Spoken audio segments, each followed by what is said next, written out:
Israel এবার বুঝতে পারবো যে সাপের গর্তে গেলে সাপ এত সহজে ছাইরা যায় না, ঠিক আছে। ইসরায়েল মনে করছিল ফিলিস্তিনের মতো ইরানকে ধ্বংস করে দিবে, ঠিক আছে।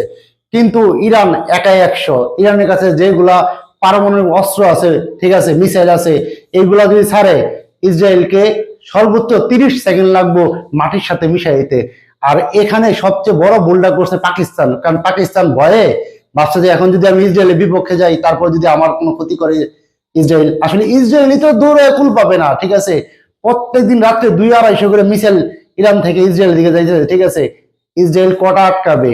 ইসরায়েলি শহরগুলো সব মাটির সাথে মিশে যাচ্ছে, ঠিক আছে। আর এখানে পাকিস্তান কি করলো?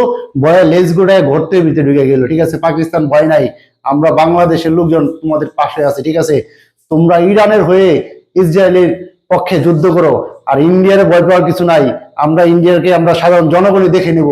ইন্ডিয়ার মতো একটা ছোট রাষ্ট্র, আমরা চিৎকার করি পাহাড়ের পাশে, পাহাড় ভাঙ্গা ইন্ডিয়ার গায়ে গিয়ে পড়বে, ঠিক আছে। তুমি ইন্ডিয়া থেকে বড় কিছু নয়। আর ইসরায়েলের কপালে দুঃখ তো অবশ্যই আছে।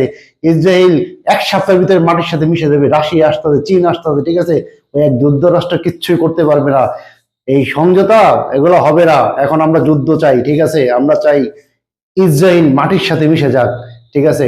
আপনারা সবাই ইরানের জন্য দোয়া করেন, ঠিক আছে, যাতে করে সকালে ঘুম থেকে ওঠার আগে সংবাদ পাই ইসরায়েল শেষ, ঠিক আছে। এই দোয়া সবাই করবেন যে ইসরায়েলের মতো কোনো দেশ আর মাথা উঠায় না দাঁড়াইতে পারে, ঠিক আছে। ইসরায়েলের ধ্বংস কামনা করে আমি আমার ভিডিও শেষ করছি। ধন্যবাদ।